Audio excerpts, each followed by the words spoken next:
اگر آپ نے کسی کی زندگی کی مشکلات دیکھنی ہے تو ابراہم لنکن کی دیکھیے۔ یہ امریکہ کے 16ویں سب سے زیادہ پسند کیے جانے والے صدر ہیں۔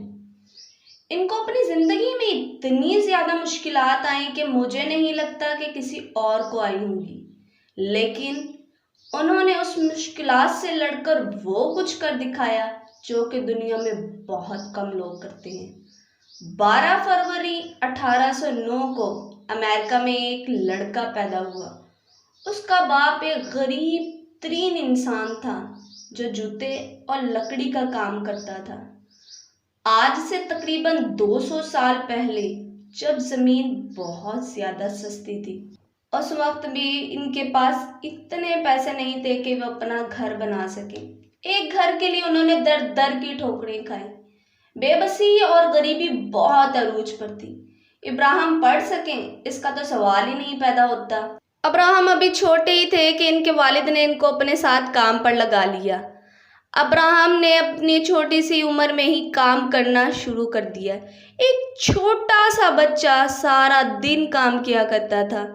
ابراہم ابھی 9 سال کے تھے کہ بے بسی اور غریبی میں ان کی والدہ بھی انہیں تنہا چھوڑ گئی۔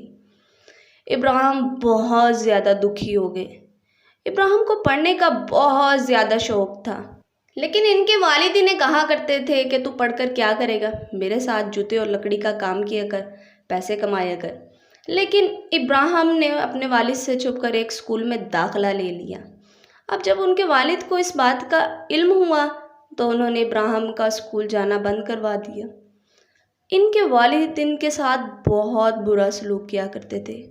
ابراہم لنکن یہ بات خود کرتے ہیں کہ میرے والد کا میرے ساتھ بیہیویئر بہت برا تھا۔ کچھ عرصے کے بعد ان کے والد نے دوسری شادی کر لی، لیکن اس عورت کے پہلے سے ہی 3 بچے تھے۔ یہاں پر آپ لوگوں کو یہ بتا دوں کہ موسٹلی ایسا ہوتا ہے، لوگوں کا کہنا یہ ہوتا ہے کہ جو ستیلی ماں ہوتی ہے وہ ستیلی ہوتی ہے، وہ کبھی بھی سگی نہیں بن سکتی اور وہ نہ کبھی سگی جیسا پیار دے سکتی ہے۔ لیکن ابراہم کے کیس میں بالکل ہی الٹ تھا۔ ابراہم کی دوسری ماں اس کو اس کی سگی ماں سے بھی زیادہ پیار کرتی تھی۔ ابراہم نے اپنے بہت سے انٹرویو میں کہا ہے کہ میرے والد کا میرے ساتھ بیہیویئر بہت زیادہ برا تھا، لیکن میری جو دوسری ماں تھی وہ مجھے بہت زیادہ اپریشیٹ کرتی تھی، تو آج میں جو کچھ ہوں اپنی دوسری ماں کی وجہ سے ہوں۔ تو ابراہم نے لوگوں سے کتابیں ادھار لے کر پڑھنا شروع کر دیا۔ ابراہم سارا دن کام کیا کرتے تھے اور ساری رات پڑھتے تھے۔ پھر ان پر ایک اچھا دور آیا، ان کی ایک جگہ نوکری لگ گئی، اور جس دکان پر وہ نوکری کیا کرتے تھے وہاں پر ان کو بہت زیادہ ٹائم فری مل جاتا تھا پڑھنے کے لیے۔ اور یہ وہ وقت تھا جب ایک غریب انسان پڑھا کرتا تھا تو ایک گناہ سمجھا جاتا تھا۔ ان لوگوں کا ماننا یہ تھا کہ اگر غریب انسان پڑھ لکھ جائے گا تو وہ ہمارے برابر آ کے کھڑا ہو جائے گا، اس لیے وہ غریبوں کے پڑھنا پر ہی بینڈ لگاتے تھے، ان کو پڑھنے نہیں دیتے تھے۔ تو ان غریبوں کا پڑھنا ایک گناہ سمجھا جاتا تھا اس دور میں، اس لیے ابراہم لوگوں سے چھپ کر پڑھتے تھے۔ اس کے بعد انہوں نے ایک اور کام کرنا شروع کر دیا۔ ان کے گھر کے پاس ایک ندی تھی۔ کیونکہ یہ لکڑی کا کام جانتے تھے تو انہوں نے ایک کشتی بنائی اور لوگوں کو ایک جگہ سے دوسری جگہ ڈراپ کرنا شروع کر دیا، جس سے وہ وہاں سے بھی کچھ نہ کچھ پیسے کما لیا کرتے تھے۔ رات کے وقت ایک دن ان کا دوست ان کے پاس آیا اور ان کو بتایا کہ ابراہم، تم پڑھائی میں بہت زیادہ اچھے ہو۔ ندی کے اس کنارے پر ایک وکیل کا گھر ہے، اور وہ وکیل اب بوڑھا ہو چکا ہے، تو دل کا بہت اچھا ہے، اگر تم ان سے ان کی کتابیں مانگو تو مجھے لگتا ہے کہ وہ تمہیں کتابیں دے دیں گے، تو کوشش کرنے میں کیا حرج ہے۔ ابراہم نے ان کی یہ بات سنی اور اسی وقت رات کے وقت ناؤ لی اور سفر کو روانہ ہو گئے۔ ابھی ندی کے درمیان آئے ہی تھے کہ ان کی ناؤ ٹوٹ گئی۔ اتنی سردی میں ٹھنڈے یک پانی میں بڑی مشکل کے ساتھ تیرتے تیرتے کنارے پر آئے۔ بہت تکلیف کے بعد آخرکار ان کو وکیل کا گھر مل ہی گیا۔ انہوں نے وکیل کی بہت منتیں سماجتیں کی کہ انہیں کتابیں دے دی جائیں۔ اس وقت وکیل نے کہا کہ اچھا ٹھیک ہے، میں تمہیں کتابیں دے دوں گا، پر میرا نوکر چھٹی پر ہے، تو تم میرا نوکر بن جاؤ اور میری نوکری کرو تو میں تمہیں کتابیں پڑھنے کے لیے دے دوں گا۔ ابراہیم تو خوشی خوشی مان گئے۔ اب انہوں نے ان کی نوکری بھی کی، ساتھ ساتھ پڑھائی بھی کی۔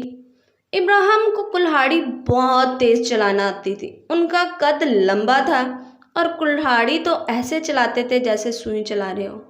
ابراہیم کو گھومنے کا بہت زیادہ شوق تھا۔ ایک دفعہ یہ اپنے دوستوں کے ساتھ گھومنے نکلے ہوئے تھے تو انہوں نے غلاموں کی ایک جماعت دیکھی، تو تب انہیں پتہ چلا کہ غلاموں کے ساتھ کس طرح ظلم ہو رہا ہے۔ غلاموں کے گھر اگر کوئی لڑکی پیدا ہوتی تو 10 سال ہونے کے بعد اسے والدین سے جدا کر کے بیچ دیا جاتا تھا۔ بچوں کو ماؤں سے چھین لیا جاتا تھا۔ اگر مالک کہے کھانا کھاؤ اور غلام نہ کھائے تو اس کے سارے دانت توڑ دیے جاتے تھے اور کھانا اس کے منہ میں ٹھونس دیا جاتا تھا۔ اگر کسی نے مالک کی بیوی کی طرف آنکھ اٹھا کر دیکھا تو اس کی آنکھیں نکال لی جاتی تھی اور لٹکا دی جاتی تھی۔ اگر کسی نے بھاگنے کی کوشش کی تو اس کے پاؤں کاٹ کر اس پر کتے چھوڑ دیے جاتے تھے۔ اگر کسی نے مالک سے اونچی آواز میں بات کی تو اس کی زبان کاٹ دی جاتی تھی۔ مالک کا جو دل کرے وہ اپنے غلام کے ساتھ کرتا تھا۔ یہ اس وقت کا قانون تھا کہ غلام کو خرید لیا، اب جو چاہے اس کے ساتھ کرے ساری زندگی۔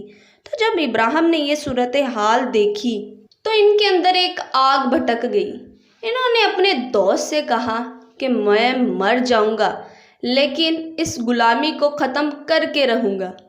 سب انسان برابر ہیں اور سب کو برابری کے ساتھ جینے کا پورا حق ہے۔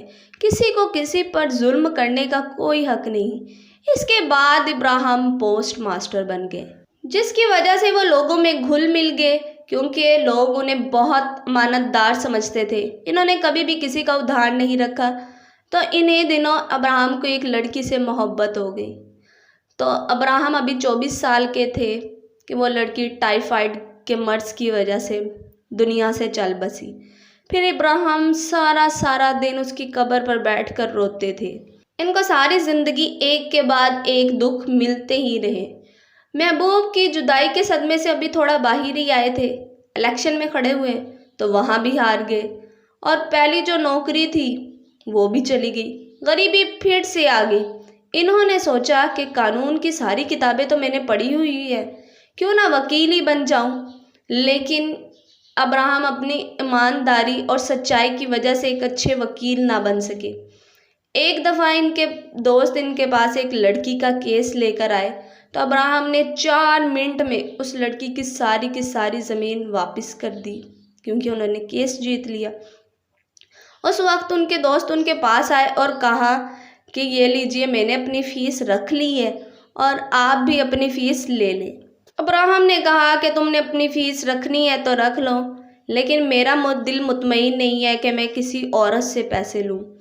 ان کے اچھے وکیل نہ بننے کی وجہ یہی تھی کہ وہ کبھی بھی جھوٹ نہیں بولتے تھے۔ جس کیس میں ان کو پتہ چلتا تھا کہ یہ جھوٹا کیس ہے یا یہ بے ایمانی والا کیس ہے تو وہ کیس لیا ہی نہیں کرتے تھے۔ یہی وجہ تھی کہ وہ ایک اچھے وکیل نہ بن پائے۔ وکالت میں ناکامی کے بعد انہوں نے اپنے دوست کے ساتھ کھیتی باڑی کا کام شروع کر دیا تو بس وہاں پر بھی ناکامی کا سامنا کرنا پڑا۔ اس وقت لوگ ابراہیم کو منحوس سمجھتے تھے کہ جس کام میں بھی وہ ہاتھ ڈالتے تھے وہ کام ہی نہیں ہوتا تھا۔ قدم قدم پر ان کو ناکامی ملتی تھی۔ اس کے بعد انہوں نے پھر الیکشن لڑے، پھر ہار گئے۔ 8 بار الیکشن لڑے اور 8 بار ہار گئے۔ پھر انہوں نے 2 دفعہ بزنس کیا، دونوں دفعہ ناکام ہو گئے۔ اس کے بعد شادی کی، 3 بیٹے تھے، تینوں ہی فوت ہو گئے۔ وہ اپنی زندگی سے اتنے زیادہ اکتا گئے تھے کہ ان کے دوستوں کو یہ ڈر تھا کہ وہ کہیں اپنے ساتھ کچھ کر نہ لے، تو اس لیے ان کے دوستوں نے ان کے گھر سے سارے چھری، چاقو، جتنی بھی ہتھیار یا جتنے بھی اوزار تھے سارے دور کر دیے، کیونکہ ان کو ڈر تھا کہ ابراہیم جس ڈپریشن میں ہے آج کل کہیں وہ خود کو کچھ کر نہ لے۔ اور ابراہیم یہ بات خود کرتے ہیں کہ میں ایک وقت ایسے ڈپریشن میں چلا گیا تھا کہ جہاں پر چھری یا چاقو ہوتے تھے تو میں وہاں سے چلا جاتا تھا۔ مجھے یہ ڈر تھا کہ میں کہیں اٹھا کر خود کو مار نہ لوں۔ ان سب کے باوجود وہ اپنے دوست کو کہا کرتے تھے کہ ابھی میں نے تاریخ نہیں لکھی، جس دن تاریخ لکھوں گا اس کے بعد ہی سکون سے مروں گا۔ اتنی ناکامیوں کے بعد بھی جو انہوں نے کام کیا وہ قابل تعریف ہے۔ پھر جب 9ویں دفعہ ابراہم پاور میں آئے، یعنی کہ وہ الیکشن جیت گئے، تو انہوں نے غلامی کے خلاف ایک بہت بڑی آواز اٹھائی۔ اس وقت کوئی بھی ابراہم کی بات سے اتفاق نہیں رکھتا تھا، کیونکہ سب کے سب لوگ غلام رکھتے تھے، اور وہ لوگوں کو، غریبوں کو غلامی میں رکھنا ہی پسند کرتے تھے کہ ایک دفعہ پیسے دیے اور ساری زندگی کے لیے غلام کو خرید لیا، اب اس کے ساتھ جو چاہے کرو۔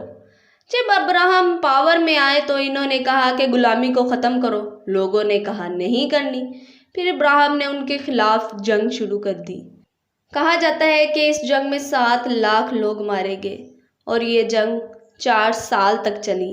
تو ایک دن ابراہم اپنے گھر سے نکلے اور فورڈ تھیٹر میں ایک شو دیکھ رہے تھے، اور وہاں پر کسی نے انہیں گولی مار دی اور وہ اگلے دن اس دنیا سے چلے گئے۔ لیکن ابراہم لنکن آج بھی لوگوں کے لیے ایک مثال ہے، اور وہ امریکہ کے سب سے زیادہ پسند کیے جانے والے صدر مانے جاتے ہیں اب تک۔ کیونکہ انہوں نے غلامی کو ختم کیا تھا۔